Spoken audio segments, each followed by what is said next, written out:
بسم اللہ الرحمن الرحیم. محترم خالد الرحمان صاحب, بریگیڈیئر سید نذیر صاحب, بریگیڈیئر طغرل یامین صاحب, ایئر کموڈور خالد اقبال صاحب اور دوسرے حاضرین, السلام علیکم. It is indeed an opportunity for me to talk about US-India Basic Exchange Cooperation Agreement, BECA, and three other foundational agreements related to US-India cooperation in the field of defense and its related areas, and what could be the possible implications for South Asia, especially China and Pakistan, and of course the region at large, and much beyond as well. Now, how this idea came to me to talk about BECA, this was in fact a development wherein I was asked by Khalid Rahman Sahib to attend a webinar organized by Institute of Strategic Studies, Islamabad, and the topic was the same, and it was also a hot topic being debated upon in different platforms, especially research institutes and think tanks. So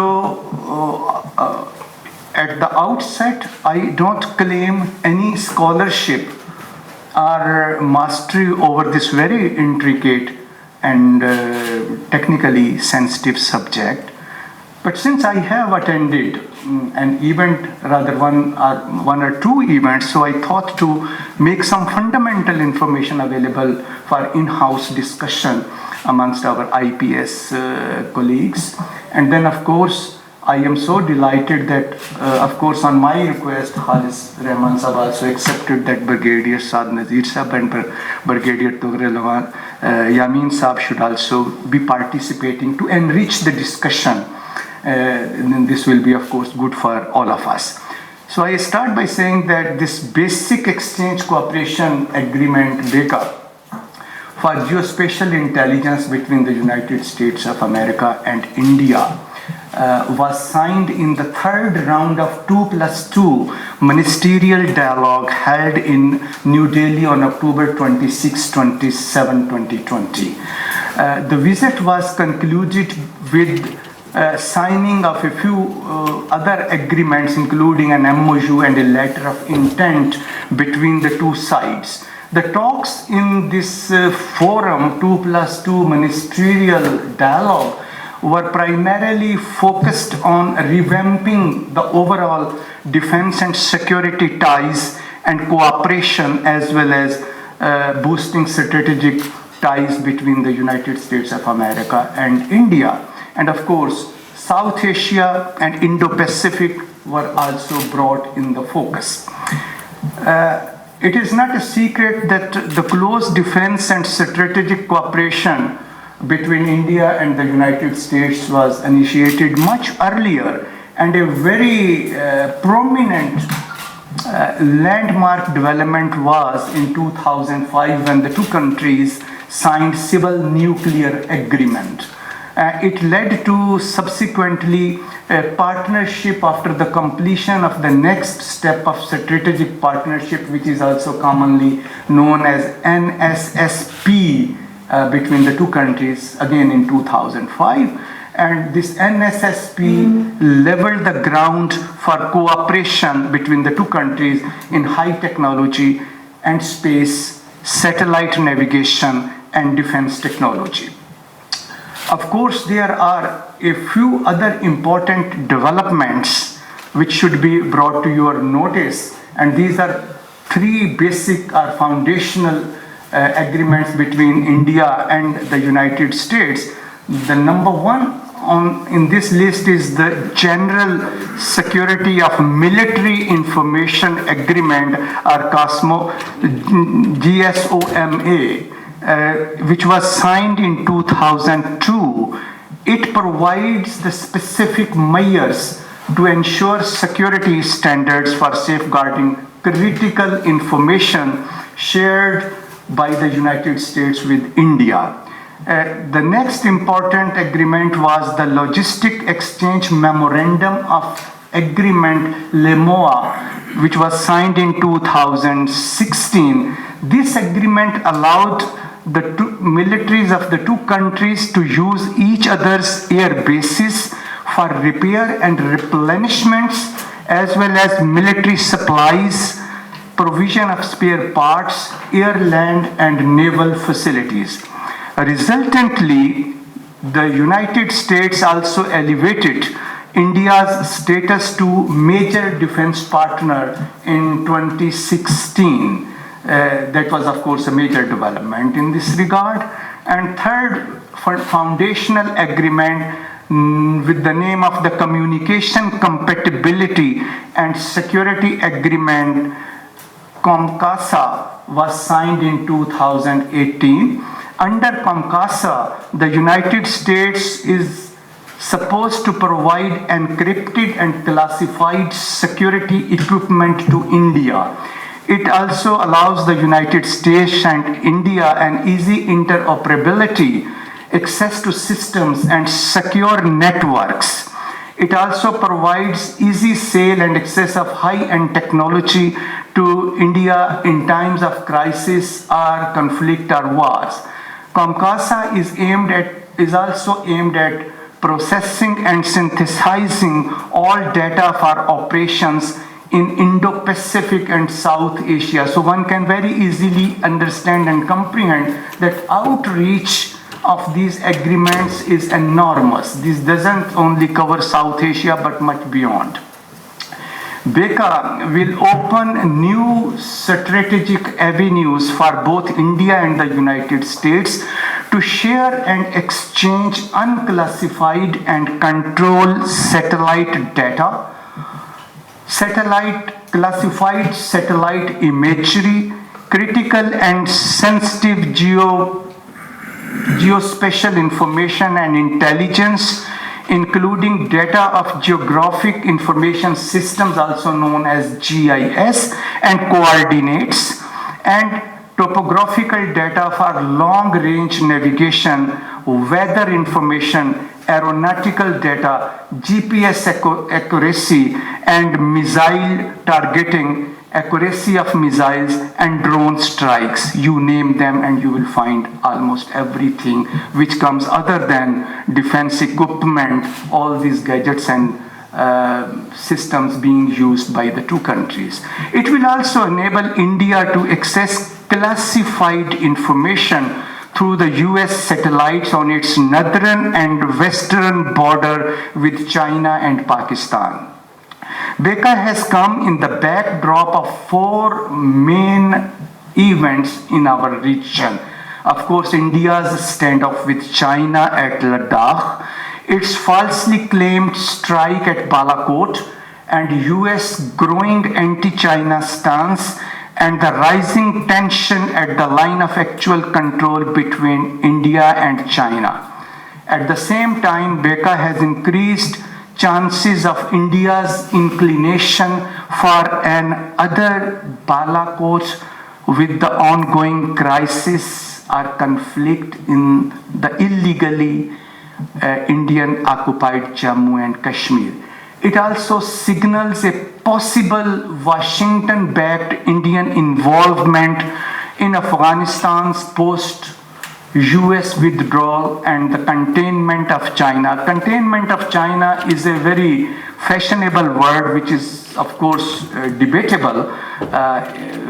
Is there any intention for the United States of America or India to contain China or otherwise? So one can always talk about that.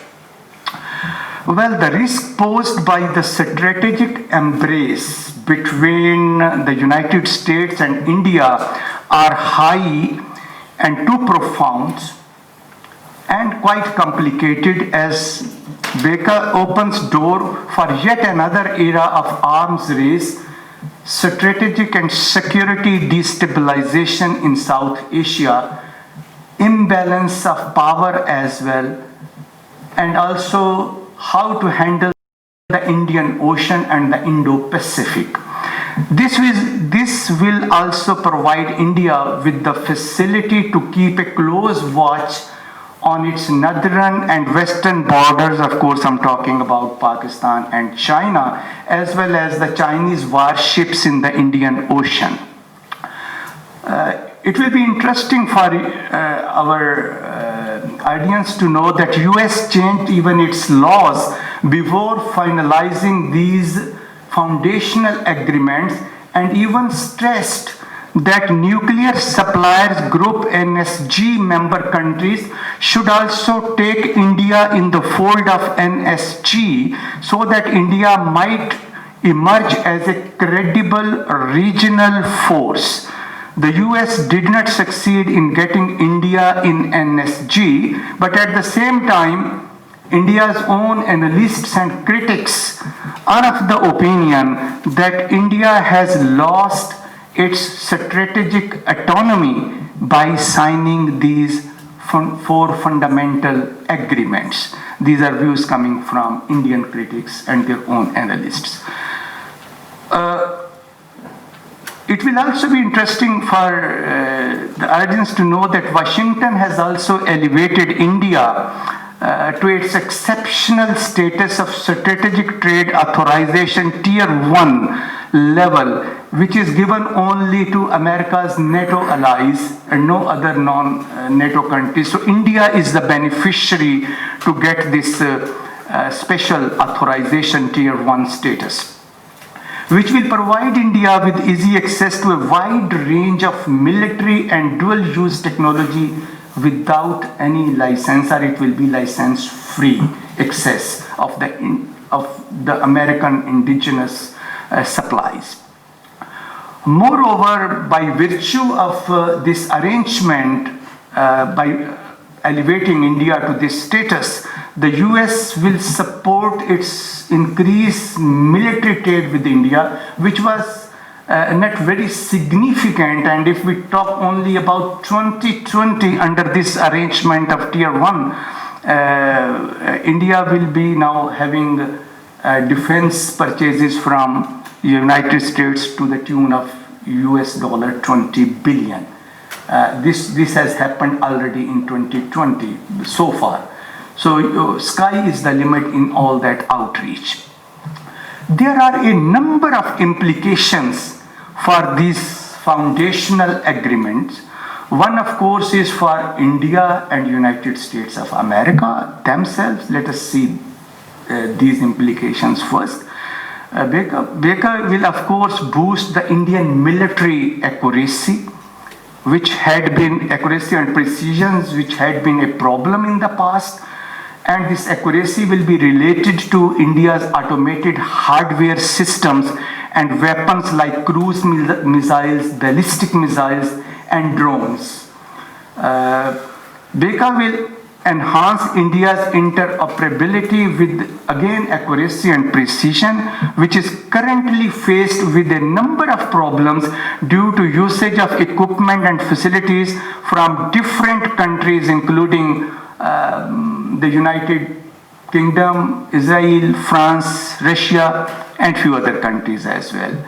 And it was also because of this systems being used, brought in from different countries, that India faced difficulty in Balakot operation. At the same time, this new arrangement, Baker, will provide India with cyberspace superiority, and it is also aimed at providing freedom of navigation and, of course, for India and the United States in the space, land, and seas.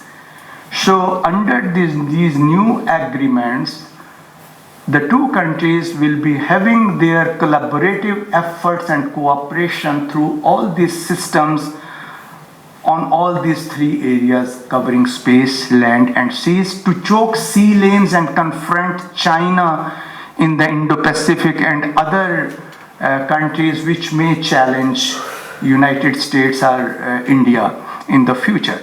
And also they will having an edge or control in the South China Sea and the East China Sea. To add it, of course, as you are well aware that United States of America, India, Australia and Japan under a quadrilateral arrangement, Quad, has already a very strong alliance, and this alliance is also primarily aimed at controlling, overseeing, and keeping in view all the activities in South Asia, especially in and around China.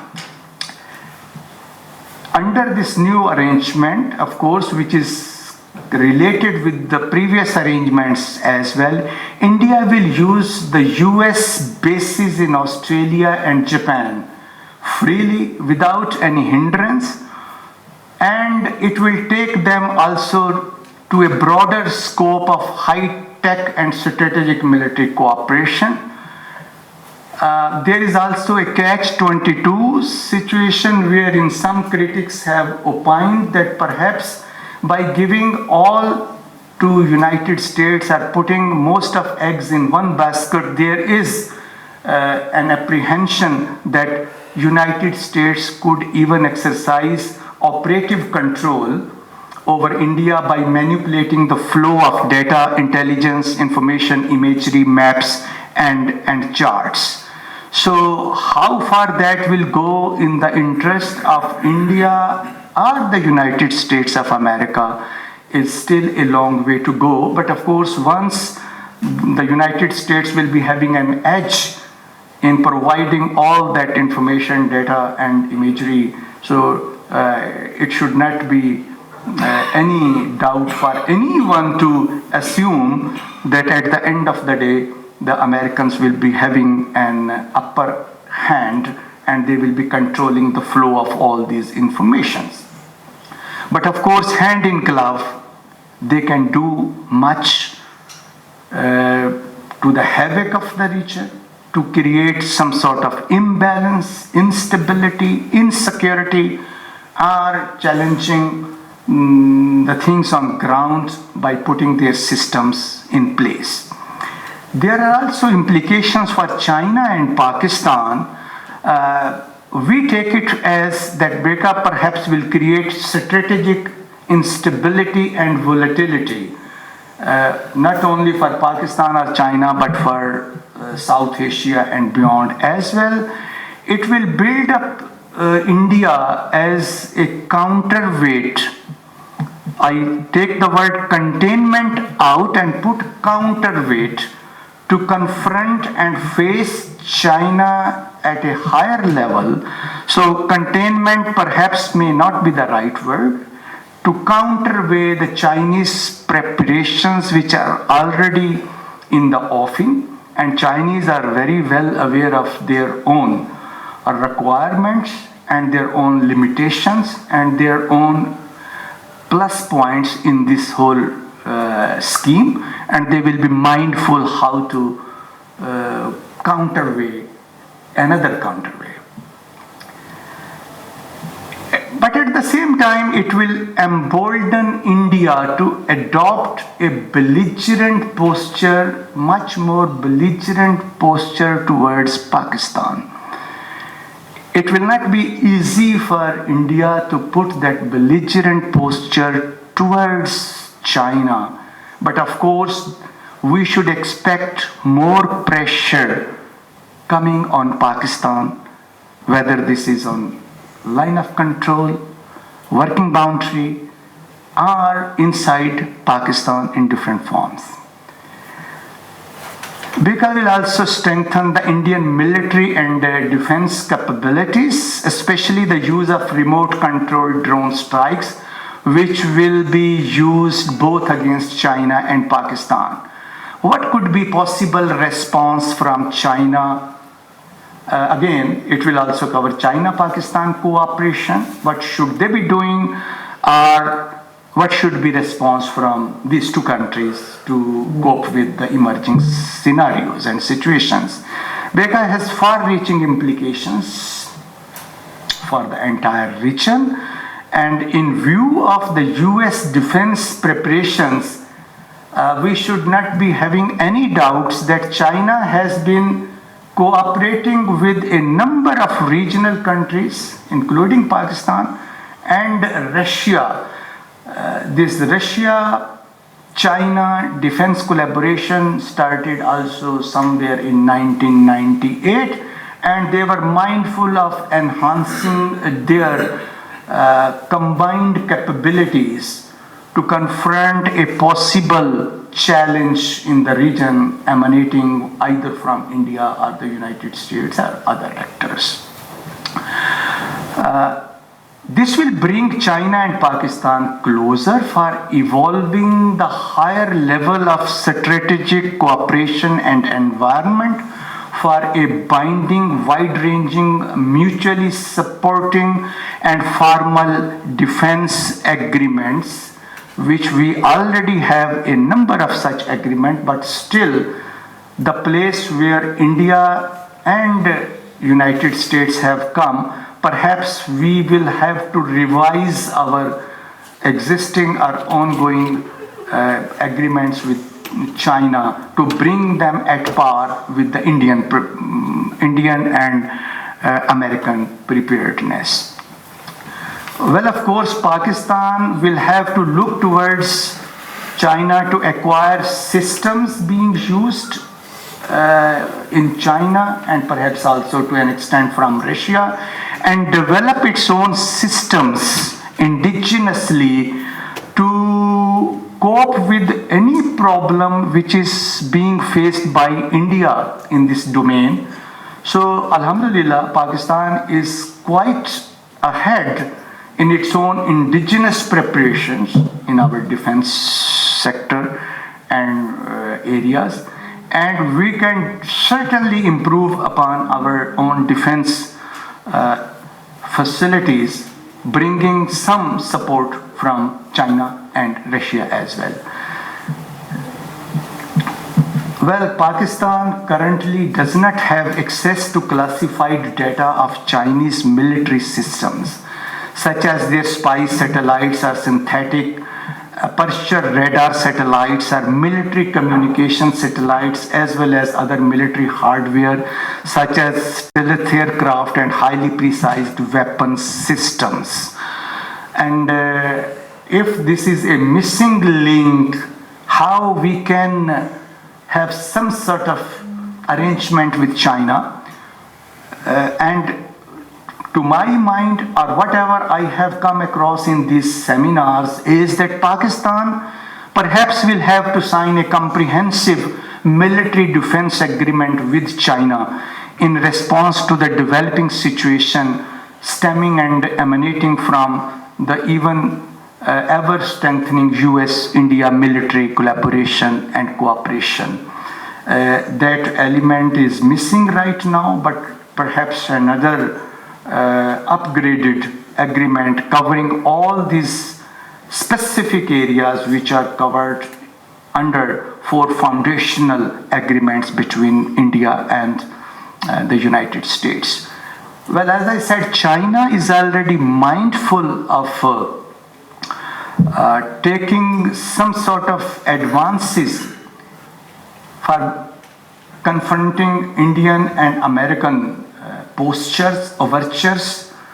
One very important and significant development in this whole is Belt and Road Initiative, which of course is to engage with more than 70 countries at economic front, and also having simultaneously under Shanghai Cooperation Organization arrangements, like we are having military exercises and cooperation and dialogue on security and counterterrorism. But of course, after getting these 4 foundational agreements, perhaps China will be much more mindful of having broader areas covered in their own scheme of work. So BRI is of course a positive, BRI and CPEC is a way to counter some sort of belligerence or aggression coming from India or United States of America, but of course it will have to be broadened to higher levels, wherein both economic and military components are taken very well care of. And we should not be having any doubts that China is at the same time simultaneously building up its military preparedness indigenously and also its military presence in the South China Sea. And China is also quite ahead in comparison to the Indian military capabilities and even budget. China has made tremendous advancement in building up its defense forces, especially naval, high-tech and artificial intelligence, and at places they are having a better edge even as compared to the United States of America. And to the best of my understanding, which is emanating from all these discussions, is that Chinese are certainly capable of countering Indian-US collective moves, remaining within their own parameters. Chinese have their own way to handle and do things. So this will certainly be going only a step forward if they are provoked to go into that, otherwise they will remain a step behind. India and the US are at the same time also very well aware of the Chinese preparations. They will avoid to provoke China or to pull them in any direct confrontation.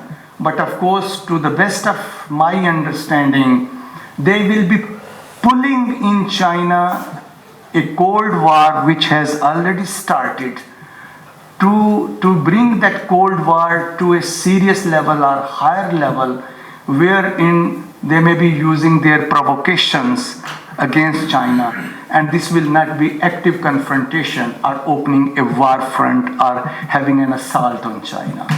So these are understandings of preparations being done by China, India and US, what they have on ground and what they are going to do in the future. ठीक है जी. This was exactly my conclusion, and I will conclude it in the words of Chinese Foreign Minister Wang Yi. He said this, all these foundational agreements which we are talking about, plus Quad, are nothing else but an Asian NATO being established by the United States of America, taking India on the forefront and giving full backup support to India to play a role in this whole strategic game and serve the purposes of the United States of America in our region. How good we are going to face that is, of course, time will be the source of information. Thank you so very much.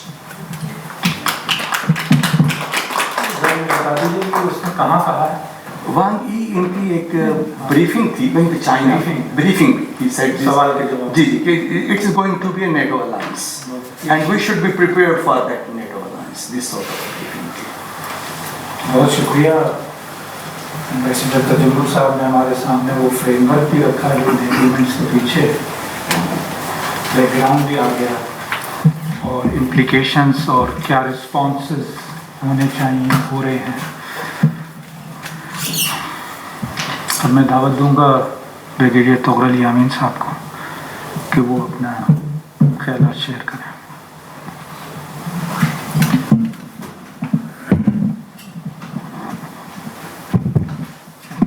शुक्रिया बहुत बहुत खालिद रहमान साहब. मेरा ख्याल में ambassador Tajammul Hussain साहब ने बहुत वजाहत से बैका के बारे में बताया और उसके क्या इम्प्लिकेशंस हो सकते हैं हमारे खत्ते पे, उसके बारे में बताया. मैं कुछ पॉइंट्स मैंने नोट किए हुए मैं आपके साथ शेयर करना चाहूँगा. सबसे पहले तो ये है कि there are no two opinions that there is a strategic partnership between the United States of America and India, and it's going from strength to strength. And BECA is just another illustration of how it is developing. And It has not just emerged like this because in the briefing that was given, it has taken about a decade from the NSSP, the next step of strategic partnership, to come to BECA, and it also includes other important agreements like GSMOA of 2002, LEMOA of 2016, and COMCASA.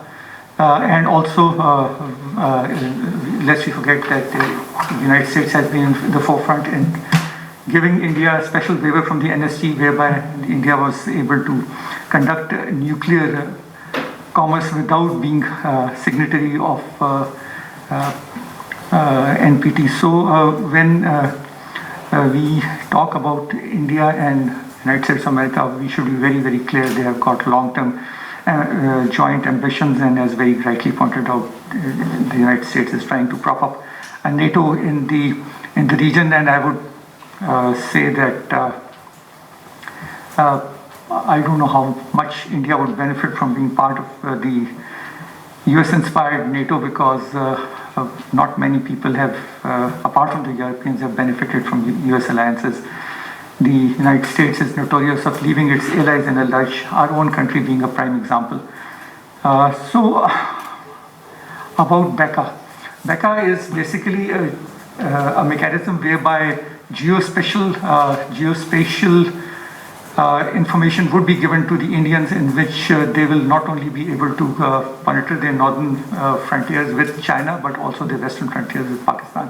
And we are more worried about Pakistan, because we know that India, from what the kind of bravery or they displayed in the Galwan Valley in this summer, we know that they are not up to fighting the Chinese, even with sticks and stones, because they got a very, very bloody nose. Although we also gave them a bloody nose in 2019 when they tried to venture in. But can BECA make a difference? That's the point.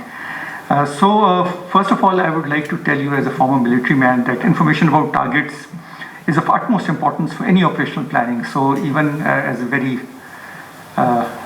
basic soldier, we know that we must have six-figure grid references or coordinates with the target that we have to choose, or the target that we have to strike. That is the basic information. Even when I am an infantry subaltern, I will ask my commanding officer, sir, please give me the six-figure grid reference of where I'm supposed to go and where I'm supposed to launch my attack.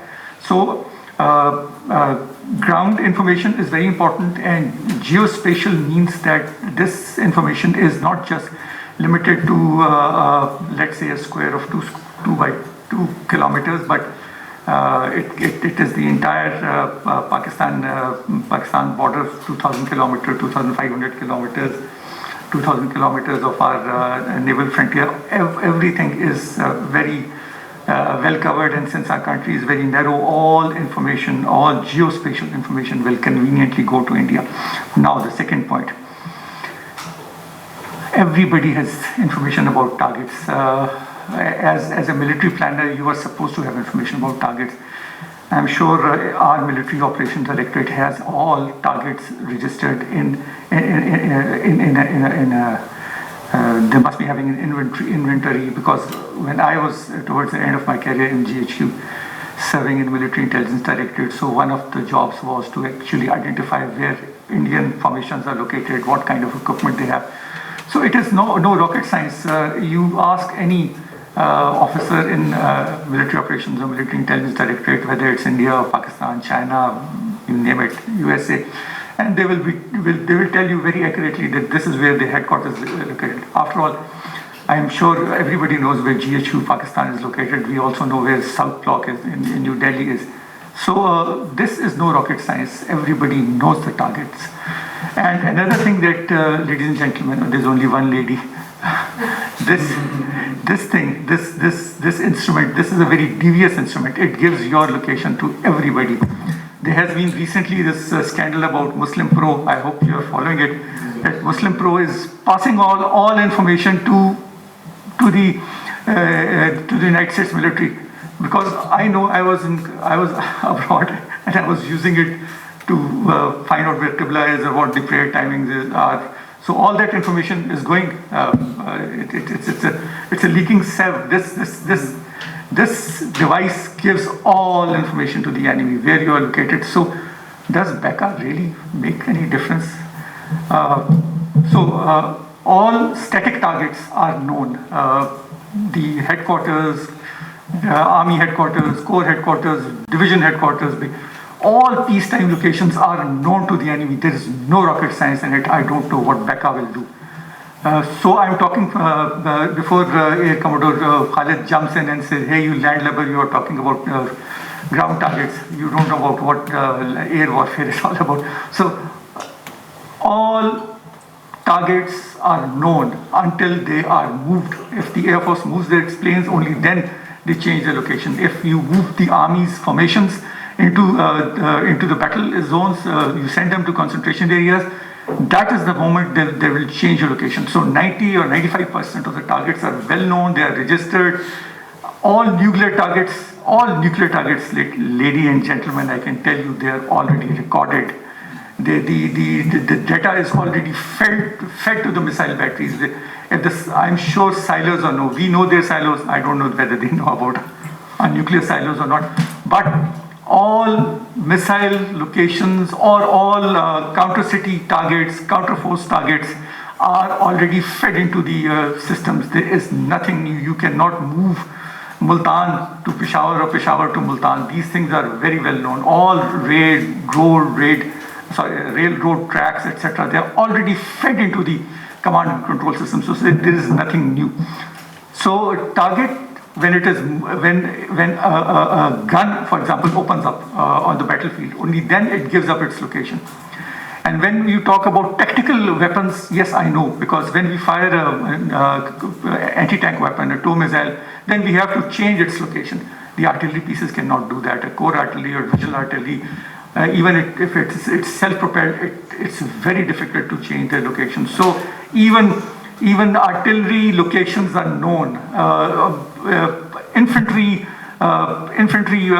trenches in Kashmir, I know we knew where the enemy was located because we could fire at them. They knew where we were located. We could not dig our trenches every day. So they are static, but other weapons, when you are on a fluid battlefield, they can change location. But for that, you don't need BECA. The drones are up, the satellites are up in the space. All that information is being fed into the command and control system. Drones have acquired, some of them have almost 24 hours of loiter time. So they continue loitering 10,000 feet above sea level and acquiring all the data. So that is not an issue. The issue is, what if there is a Balakot repeat? What if another Abhinandan ventures into your country? Does he need to do that? That is the point. That is where BECA will make a difference. So if they want to target an aerial asset of ours, if there's a combat air patrol up in the sky, that is the target that the Indians would be needing. And the thing to note over here is that India is acquiring S-400 system. It's a $5 billion system. They're acquiring it from Russia. Not only India is acquiring it, Turkey is also acquiring it, and many Middle Eastern countries are actually mulling over the thought of acquiring S-400, whether they'll do it or not, because United States of America has this countering American adversary through sanctions, CAATSA, with which they want to influence their allies not to fall into the trap of Russian weaponry. But the important thing, what I'm trying to say is that if they have this information from the Americans, from the American systems, from their satellites, from other sources, then they will feed it into the Russian system. And if they feed it into the Russian system, Russia will also get all that information. So that is one thing that the Americans have been shouting hoarse about when they are talking to the Turks. That look, if you buy S-400, one, we will not give you the F-35 aircraft. We will also, our system, the NATO systems will become vulnerable because you will be mating them with the Russian system. So it's not all that easy when they are offering you geospatial data. India has got a very elaborate satellite system program. They have got, I don't know the exact number, I think they should be around 100 of them. maybe somebody else can guide me. Pakistan has a very lean satellite program. We are lagging far behind in the satellite race. Satellites, if you have geostationary satellite, it can provide you 24-hour information about the target. It is stationary, it is moving with the globe. But there are other targets who cross over that target after 24 hours or 36 hours or 48 hours. So we have hardly got one spy satellite in orbit, one remote sensing satellite. So what I am trying to point out is that we need to invest in satellites. One, satellites are extremely important because they provide you command, control, and communication. If your satellites are targeted, because India is already trying to acquire the anti-satellite satellite capability. It is only the fourth nation in the world who has actually experimented with the anti-satellite satellite. That is to say that they can actually target your satellite. So if your satellite is targeted, your GPS systems are switched off. GPS, the global position system, it is a constellation of satellites which provides you, by and large, accurate location of where you are at the moment. It's fed into your Android systems, your Apple system. So GPS system can be switched off. Your own satellites can be targeted. Your command control systems will go blank. Your screens will go blank if your satellites do not operate. That is a place where the government of Pakistan, Ministry of Defense, need to put its very, very limited resources that they have. We should also think of acquiring more drones, better drones. Drones are both satellites and also weapon platforms. So these surveillance satellites can also provide us fairly accurate information. And if you have seen movies, Hollywood movies, you see how they track the terrorists, and satellites are sending in live feeds. So again, what I'm trying to say is Becca I don't know what all information will Becca provide, but it will certainly give them an edge. There's no doubt about it. But information is already available with the enemy. And last but not least, I think the government should also think of building more cruise missiles, because cruise missiles can fly under the radar and they can, so to speak, defeat the acquisition systems of the enemy. So it will be difficult to acquire a cruise missile even if you have data. Cruise missile has more maneuverability than the ballistic missile, because its ballistic missile will by and large follow a set trajectory. Cruise missile can go right, can go left, it can be maneuvered, so many other things can happen. So Becca is dangerous. Becca indicates India-US collusion. Becca indicates that there's a strong strategic alliance in the backing. Becca indicates that it's not only China which is in the crossfire, it is also Pakistan which is in the crossfire. We need to do a lot of things. Pakistan is already, I think Pakistan-China's relationship is very clear. Yesterday or 2 days before, when India said that they have botched an operation by Pakistan which was in Nagrota, China was quick to come to Pakistan's support. So Pakistan is offering Pakistan all kind of diplomatic support. We are also very thick with them in defense production, GF-17 Thunders, our tanks, but and also our satellites are being launched by the Chinese, but we need to explore more avenues to get better information. Quality of information is always important, and also we need to protect our own data systems. We also need to protect our own computer systems from cyber attacks and things like that. So thank you very much, sir, for giving me time.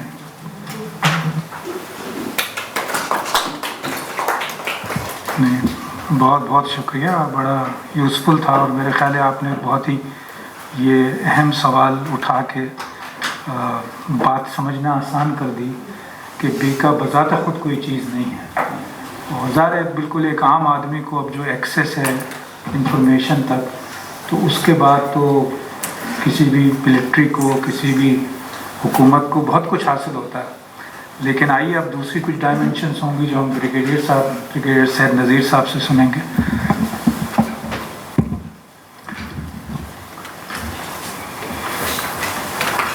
बिस्मिल्लाहिर्रहमानिर्रहीम। बहुत शुक्रिया खालिद रहमान साहब।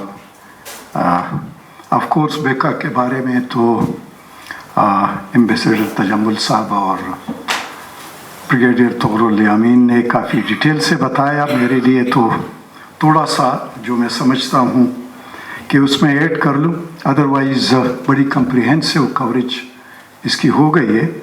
लेकिन कुछ चीज़ें जो मेरे mind में आ रही है कि this not the first thing, it is no surprise. Such sort of development, such sort of treaties, such sort of innovation in technologies and then operationalization of the technologies.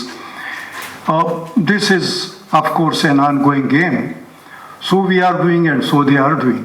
So, but it is better to be informed. Know your enemy, that is the first principle. So our enemy has gone into pact with America, which is of course technologically very advanced, and their military hardware is known.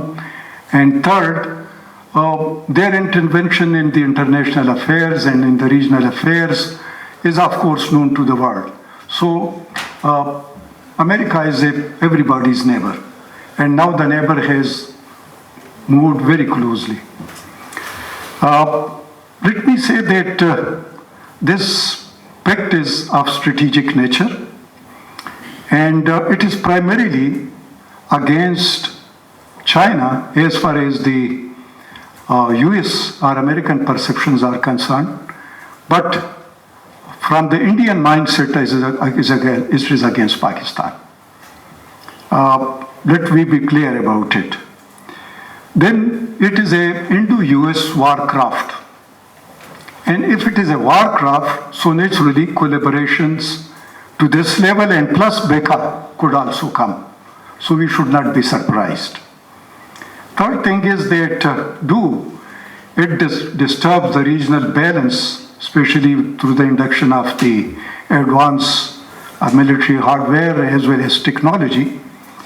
But at the same time, China will not be all that disturbed as compared to Pakistan. Another aspect of this is that, of course, it has been said, will give boost to the Cold War between China and US. But of course, it will create, or rather, it has created a war-like situation in the region, and that is now becoming the focus. So once a war-like situation comes, so the first thing, especially in the economic quarters, the ripples are felt, and then the trade routes, the trade itself, and of course the investment and economic activity is affected, and that's what the US wanted. Then it is not an episode based, though the timings are crucial, as has been given by Ambassador Tajammul, Afghanistan and plus detention, Gulwan and all those things. But this is a long-term understanding or long-term strategic cooperation between India and US.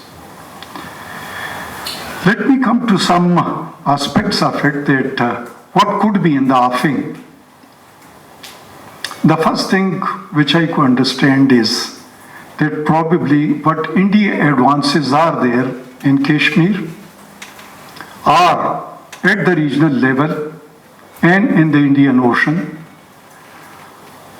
I suppose it will get a boost, and they will further go for more advances. So India will be emboldened in some probably 5-6 years of time. The second aspect is this, that a giant venture against CPEC, that is the US and India, which has been publicly said by the American policymakers as well as the Indians. So CPEC will be probably their first target to be derailed. Another aspect I could see is that since non-state actor has become a global currency. And India is very much, you can say, involved. And lately, those dossiers and all those information which were shared by our Foreign Office and ISPR, I suppose much more beyond that is there. And if that is the tool which they are using, so this tool will become more disturbing for Pakistan, and this tool will be further, rather blatantly and openly used for the reason that India will find itself conventionally and strategically more emboldened and more empowered and more capable. So there are two deadly combinations. One is the intention in the strategic thought process, and second is the capability. And if both are there, then it becomes a deadly combination. And the intentions are known, and of course, now the capabilities are being built. So in the times to come, it is worrisome. Another thing is probably which I could see in the region, especially for Pakistan and China, in the Indian perspective, that with this system, strategic surprise, the chances of strategic surprise has been limited. And as far as the principles of war are concerned, the strategic surprise is one of the very overriding clause in any planning. Second thing is deception. Deception, and again, that will be squeezed to the limits. And third is the unity of command. This system will provide India with the unity of command among the three forces, as well as netting their all strategic platforms and assets into one system. So that is the point time, or the you can say the crucial time decisions could be taken. I agree with the Brigadier Toral Yamin that as far as the target acquisition and target identification and locations are concerned, they are known. But what matters in the crisis is the real-time information. And that real-time information could be obtained through this system. That's what is the edge which is being provided. And it is mainly for this very purpose.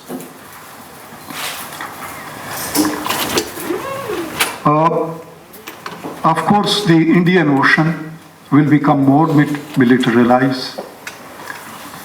I could see that with the growing Indian Navy, as well as with this province which has been added, the sea lanes of communication for China, especially for their energy, which they get 70% from the Gulf, that will be threatened.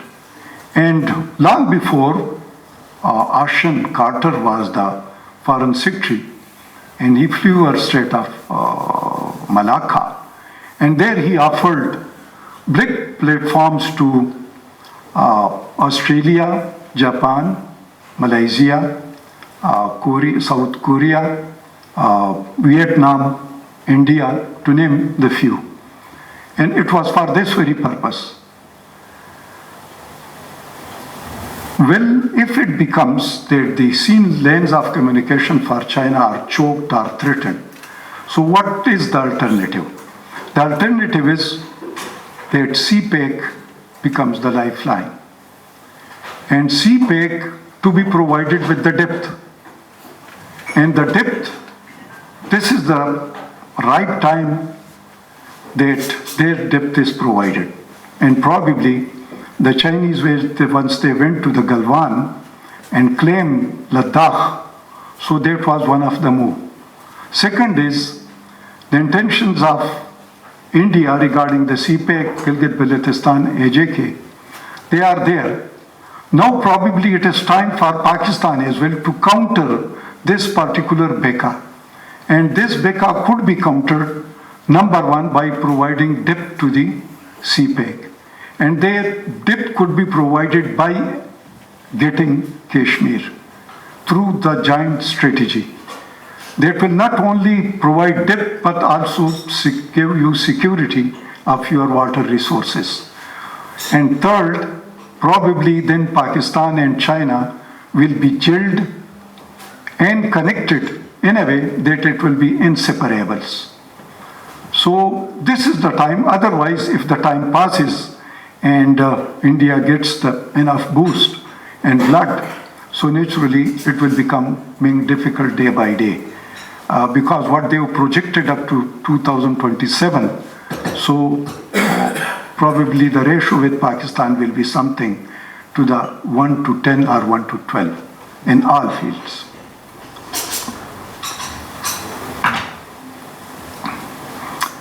There is another thing that with this BECA and the closeness of the Indo-US, Middle East, if we go for the political development, the recognition of Israel, so it is falling in that particular sphere or zone of influence. And in that zone of influence, of course, India, Israel, and America, they are one. So if they are one, so that particular aspect, south of Hormuz, it will be going to that influence. If that happens, so naturally, for Pakistan, China, the avenue open or the corridors open are of course one of the CPEC and one is the Central Asian corridor, but then is the Afghanistan. So Afghanistan, the neighbors Pakistan, Iran, and on the other hand China, and somehow influenced by the Russia. So it has got no option but to opt for the local alliance. So if that stabilizes, so probably this corridor or this particular aspect could be extended, Iran, Pakistan up to Turkey, Azerbaijan and all those including Central Asian.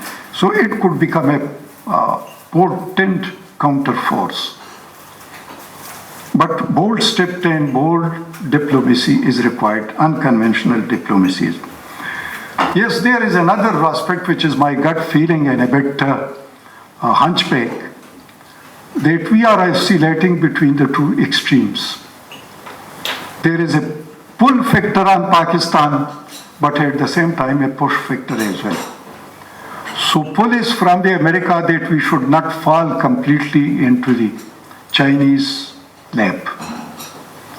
But at the same time, by emboldening and equipping India, they are pushing her towards that side. So Pakistan has to balance it and play its cards very diligently. How to maneuver between these two extremes.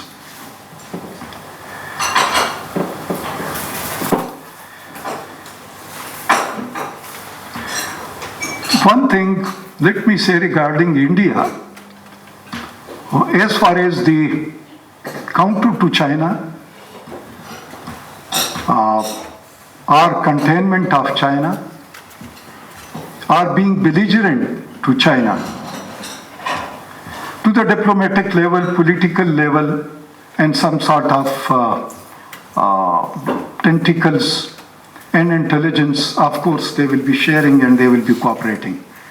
But as far as the actual bulwark against China, it will not build its sovereignty on the American reliance. And we know the Americans, how much they are dependable. So they will be doing this just to milk the American cow for the weapons and equipment. And they will be also going for other systems, so that at the same time, they do not completely become dependent as they were dependent previously on Soviet Union, and now their all equipment is almost obsolete.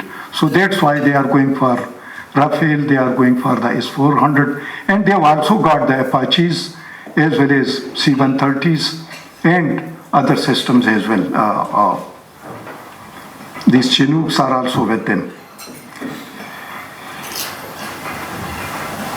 I suppose enough has been spoken on this regard, but let me say one thing, that this development, of course, on the military strategy as well as the regional scenario has got implications for Pakistan and China as well as for the region. But we must have some strategic thinking and reshuffling and revisiting our policies, how to maneuver in such sort of situation. So if anything which is there for Pakistan and China to be done in this point in time, that is Kashmir. If it is done, probably the Indian narrative to their people, Pakistan bashing, are then showing all these integration things as their success stories. Probably the new Indian mindset, which is in Modi and his company, that will be defeated before it could be fully embedded in the Indian society and their thinking as well as in their opposition and people. So this is the time to show them that what could be the repercussions of the forward policy which they are pursuing. Thank you.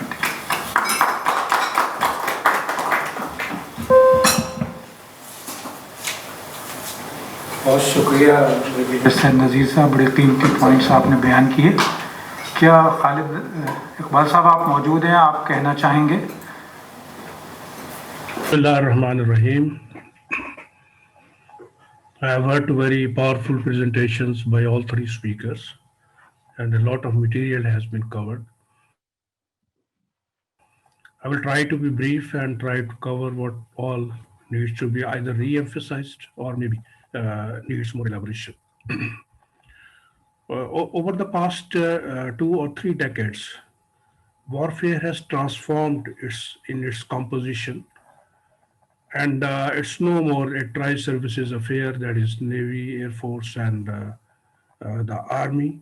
It's now at least 6 domains are discernible, that is traditional Army, Air Force, Navy, alongside space, cyberspace, and electromagnetic spectrum. So today there was an article in Australian paper and has been carried by many other social media and the mainstream people, that once on 28th and 29th of August this year, Indians tried to occupy 2 peaks while crossing onto the Chinese line of actual control. They sent their soldiers atop the mountains and they occupied those peaks. They were thinking that soon in the Shanghai Cooperation event, there will be an agreement, so they wanted to have some advantage and to show to their people that they have also occupied some peaks. So they sent the guys on top of the peaks. 2 peaks are occupied. People on the top were unable to communicate with their rear people and give their situations. And what Chinese did to them was they moved an electro EM wave generator vehicle, and the generated waves, something like we do in the microwave ovens. Those beams were directed on top of the hills, and within about 10 minutes of exposure, the people there started vomiting, and they were unable to sustain the environment that was created by them by the invisible waves, and they abandoned the heights. So this is the kind of warfare that we are going to do. It's not going to, it's a 6-domain warfare. It's going to be multi-domain warfare and cross-domain warfare. Cross-domain, what I say, that a weapon may be fired from under the sea by a submarine. It will cross over the sea, it will cross over the land, it will enter the space, and it will intercept a satellite. So that is the kind of information will be required to integrate all these efforts. So this presently is available either to Americans or only to Chinese to some extent. Americans have a great edge in this area. So once these all agreements are there, they have been trying to stitch up these agreements for the last about 2 decades or so. They started in 2002 was one of these foundational agreements was signed, and India continued evading this agreement, BICA, which is the more comprehensive and most, I would say, enslaving agreement. By signing these agreements, India has submitted to the supremacy of American weaponry and American technology. Once the process started and China chose India, like selected Prime Minister, China selected India to fight China in distant future. There was a guy, still there, is related with Carnegie Endowment, Indian origin American citizen, is Ashley, J. Tallis Ashley. So he's the guy who was hired by the Americans to be the consultant for this overall project of bringing together Indian and the United States militaries and the way they could operate. So this guy stick to one thing, and he said Indians have to agree to interoperability between the two militaries to move forward in this direction. So Indians were not giving in on that point. So he kept working on that. So they started giving in slowly, and interoperability is very dangerous as far as Indians are concerned. They presently have 67.4% of Russian inventory equipment, which has no place in case they have to go for the interoperability. So slowly they started going. And while other agreements were signed one after the other, the BICA was being awaited by India. So you can imagine the indecent haste in which Americans came to sign. They sent their two top ministers at a time once the elections were only a week away. Generally at these occasions, such kind of important agreements are not done. There must be some urgency, or they must be thinking that India might be in the process of making some difficult decisions in the wake of its embarrassment with China. So they have come, and now it has been done. And with a twist of irony, we're back to the Sito-Sento era in which Pakistan signed the agreements with America to fight the communism, rise of communism, and in heart of heart, we always thought that, okay, now we will sort out India if India attacks us. In the same way, now India has signed all these agreements to contain or to combat China on behalf of Americans, but in the heart of heart, they have this ambition that, okay, now we'll be able to better sort out Pakistan with all these technologies and the edge that we'll be getting with the American help. So with all this, I don't feel much of fear on Chinese side. Actually, Pakistan should be more worried about these agreements and their implications.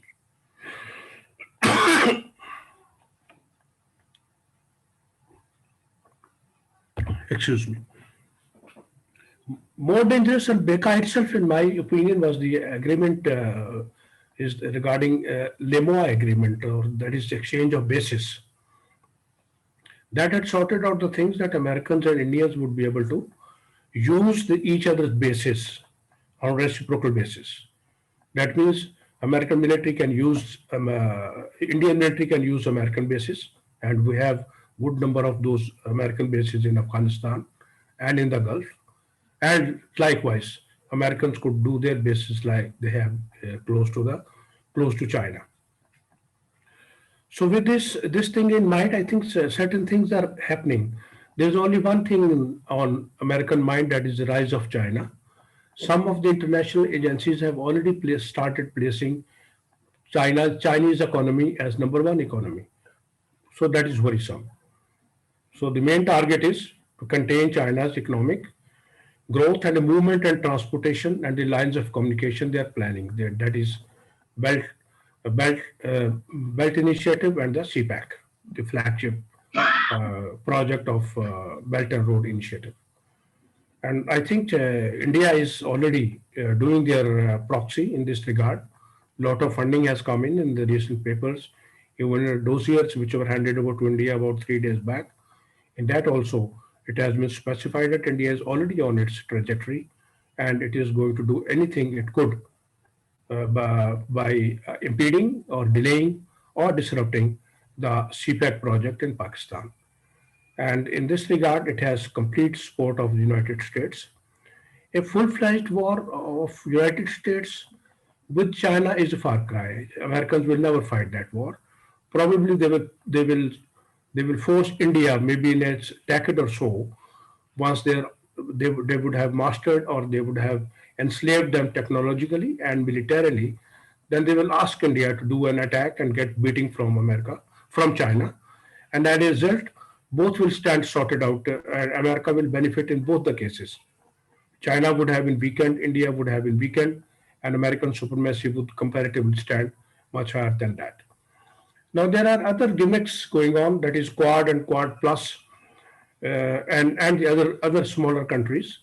The fact is that even put together, neither Quad nor other 5 countries are capable of fighting China. So that is America's dilemma, what to do about it. Americans can't come here logistically and fight, and they have no suitable proxy to take up their situation or counter or contain China. China is also doing its homework. The new emerging alignments like China's agreement with Iran and with Maldives and Sri Lanka speak of their initiatives which are going to effectively counter Indian and or American moves together.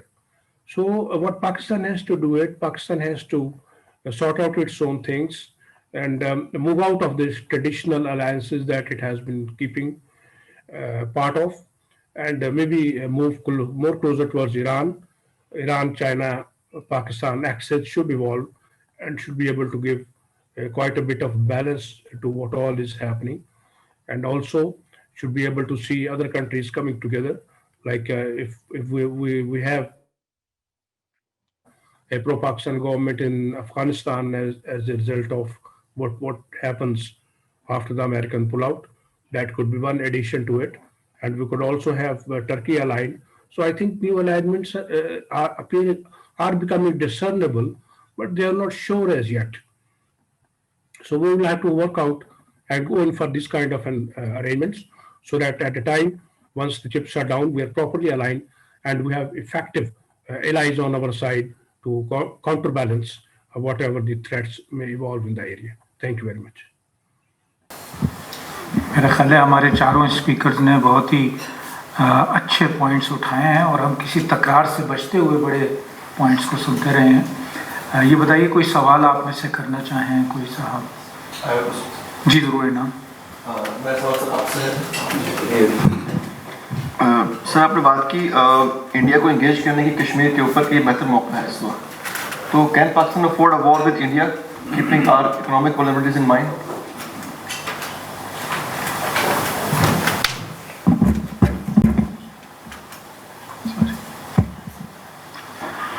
Thank you. Of course, this is a big question normally being asked. A country and its defense forces are always to be prepared for war. If it is not prepared, so then that country has to think about its existence. We are in war, probably after 9/11. Our troops are deployed on both the sides, and of course we are taking casualties and we are inflicting as well. And the 5th generation war that has also been added, and so many things are active, almost unaltered. Kashmir issue, it has become rather now a pinching point, rather a flashpoint for any conventional war which could be initiated, and of course India is thinking for a limited war. My point is that before this cooperation between America and India could materialize to an extent that it can take Pakistan by all surprises and with all the safeguards in place, probably in 2027 or beyond. Before that, it is time for Pakistan to act, and it is a legitimate party to the Kashmir issue. And so the Chinese factors have also come in Ladakh, and they are also claiming Himachal Pradesh. And this water which has been threatened, that is also emanating from Tibet as well as from Ladakh. So all this will be secured. If India is what it is doing in Kashmir, and we don't respond. Almost 1.5 years has gone. So how long? The wait. Because the wait itself recedes the nerves or the will. One second thing is that if they are openly using the proxies, so we have got a legitimate party, that is the Kashmiris on this side as well as the Gilgit-Baltistan people. Third is that it is in the confluence of both the countries, China and Pakistan. So there the cooperation is much easier than at other places. And fourth thing is that it is restricted to the line of actual control and line of control between Pakistan and India and China. So that is not a border. It could be altered. So internationally, I heard the president of Azerbaijan that day, and he was very candid once he was asked that why you attacked the Nagorno-Karabakh. And he said, number one, we want to uphold the UN resolution. Second thing is that we want to abide by the law, and that's what we are on the legitimate side. And third, if the world is not responding, so it is our right to respond to what we claim or what is ours. And fourth, if you don't do it, nobody is going to do it for us. So probably that is the limelight. If you don't do it, nobody will do it for us. Thank you.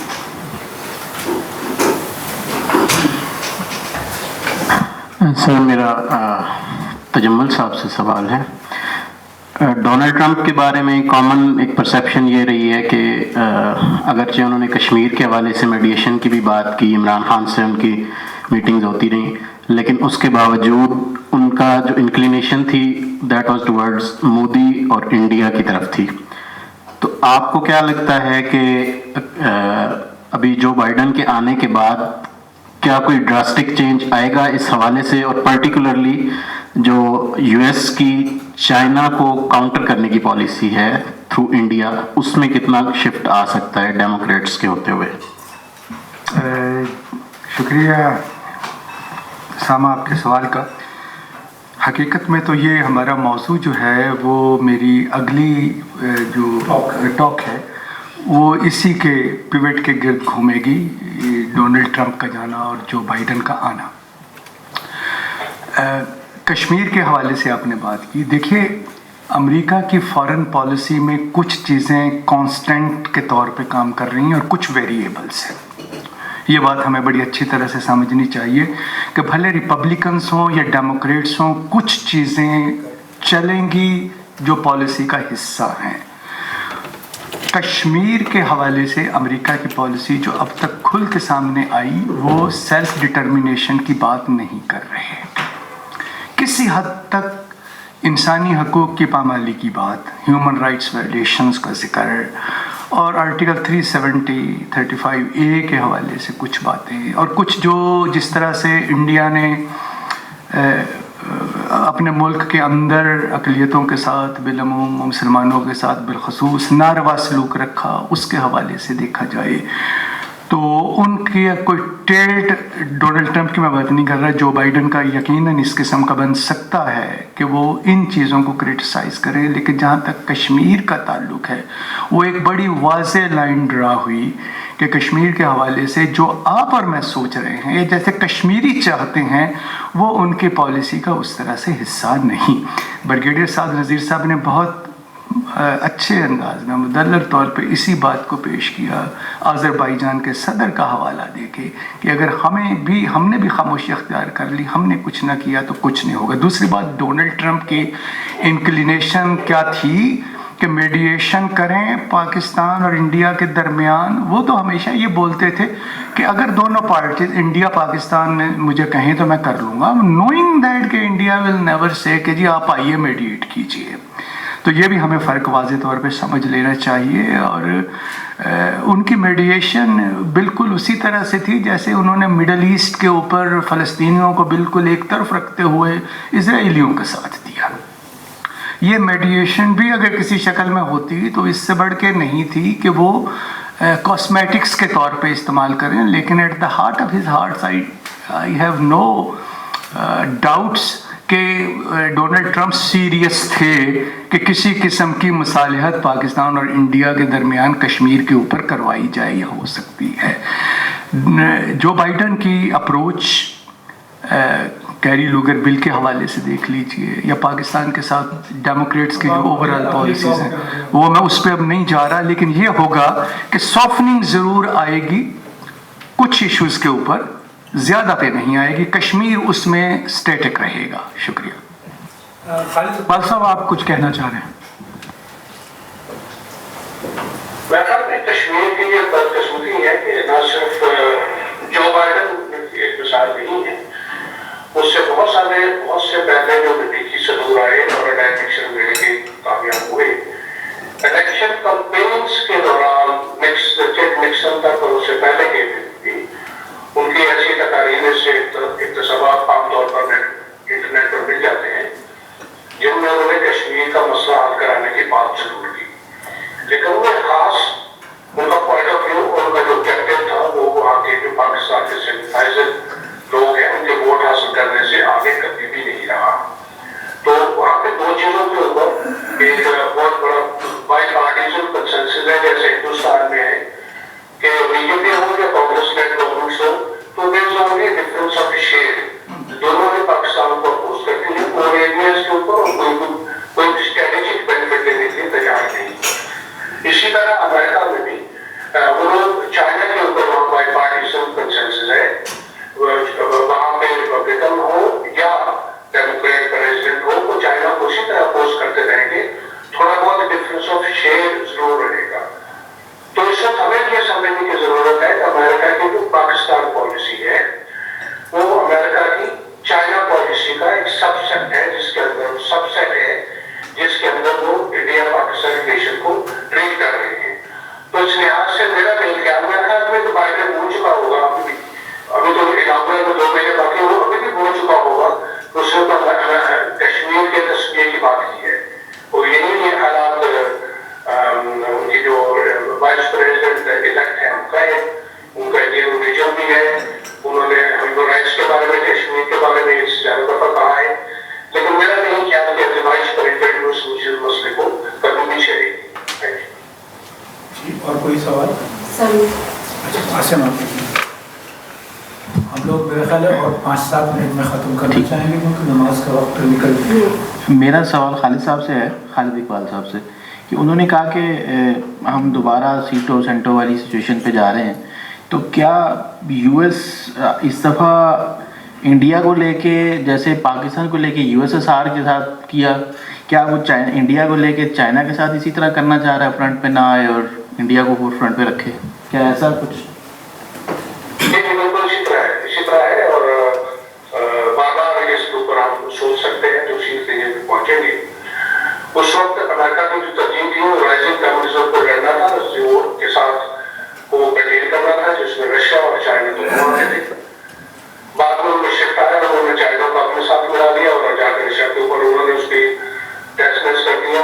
तो America की policy नहीं है, वो alliances बनाते हैं अपने objective के लिए, और जिनसे अलायंसेस बनाते हैं उनको भी थोड़ा बहुत छूट दे देते हैं कि वो अपने छोटे मोटे जो मकासद हैं उसे अलायंस से फायदा उठाते हुए वो अपने भी कहीं ना कहीं अपने फवायद हासिल करना चाहे तो उनको वो इजाजत देते हैं।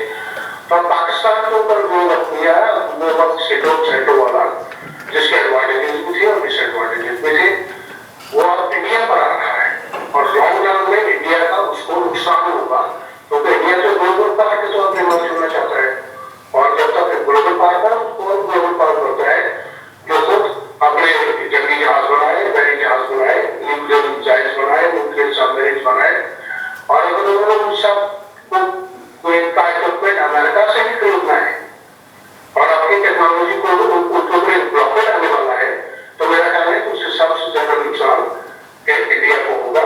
और इसीलिए इंडिया अमेरिका वो साइन करना चाह रहे थे और इंडिया नहीं करना चाह रहा था।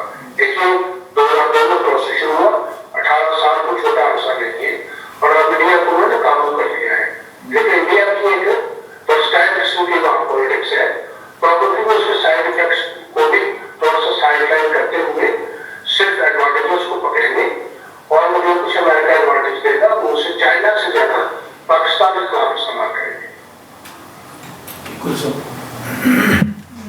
मैं थोड़े से बैका की टेक्निकल साइड समझना चाह रही हूँ। ये कि क्या पाकिस्तान के पास कोई चांस है कि बैका की तरह की यूएस के साथ कोई अरेंजमेंट हो सकती है, और दूसरा कि अगर नहीं है तो पाकिस्तान क्या देख रहा है कि बैका का इक्वलाइज़र क्या होगा, मिलिट्री इक्वलाइज़र क्या होगा, जिस तरह नसर को हमने प्रोएक्टिव ऑपरेशन स्ट्रेटजीज़ का बनाया था। और दूसरा ये कि एक इंफॉर्मेशन होती है और दूसरी कैपेबिलिटी है। तो अगर बैका हम कह रहे हैं कि एक यूएस की तरफ से एक इंफॉर्मेशन प्रोवाइड होगी, रियल टाइम इंटेलिजेंस प्रोवाइड की जाएगी इंडिया को, तो क्या इंडिया के पास कैपेबिलिटी है टू यूज़ दैट इंफॉर्मेशन? हम नियर फ्यूचर में इसको किस तरह देख रहे हैं? अगर कोई इस तरह की वॉर लाइक सिचुएशन होती है तो हम इसको किस तरह देखते हैं? सर पैनल में कोई सर आप जी। बहुत अच्छा सवाल किया आपने कुलसुम। देखें, इंफॉर्मेशन अवेलेबल होती है, आप पैसे दें आपको मिल जाएगी। जो सैटेलाइट इमेजरीज भी होती हैं उस पर $1000 चीन भी मांगता है आपसे, आप उनको दे दें वो आपको इन्फॉर्मेशन दे देंगी। मगर मैं जो बार बार समझा रहा हूँ वो ये कि एक तो क्या कल जंग होने वाली है, मेरे ख्याल में कल जंग नहीं होने वाली। अब तो जंग जो है वो माशी जंग है, वो आपका गला वैसे ही घोंट देंगे। अब देखें ईरान भी मजबूर हो गया, ईरान ने बाइडन से कहा है कि हम आपके साथ बातचीत करना चाहते हैं। किस लिए मजबूर हुआ है? क्योंकि उन पर इतनी पाबंदियाँ लगी हैं कि उनके लिए सांस लेना भी मुश्किल हो गया। तो इन्फॉर्मेशन तो है, और इन्फॉर्मेशन को ट्रांसलेट करना इंटू एक्चुअल कैपेबिलिटी वो पाकिस्तान के पास भी है, इंडिया के पास भी है। देखिए, जो मैंने बताया ना कि अगर मैं लेफ्टिनेंट हूँ फौज में और मैं कहूँ कि जी मुझे वो ग्रिड रेफरेंस चाहिए, वो आगे मुझे फायर करना है, वो मुझे मिल जाएगी। मेरी गोली जो है वो 300 गज से आगे नहीं जाएगी इन्फेंट्री वाले की, ठीक है। आर्टिलरी वाले जो 30 किलोमीटर तक वो कर सकते हैं, बाकी शायद नज़ीर साहब लॉजिस्टिक्स वाले ये बता सकते हैं बाकी क्या क्या। मगर बैका का मेरा अपना ज़ाती ख्याल है कोई ऐसा बहुत बड़ा फ़ायदा इंडिया को नहीं है। All this information is available. अभी देखें, आपके हस्बैंड गए, आप उनको ट्रैक कर रही थी ना, वो जब कनाडा जा रहे थे, वो जहाज को ट्रैक कर रही थी ना। Everything is available online. You can get any information that you want. So information, but can you, God forbid, if somebody wants to bring down an aircraft, civilian plane, commercial plane, there are international laws which prohibit doing that. But information is available. Can Becca provide Indians information about our submarines in the deep ocean? I do not know.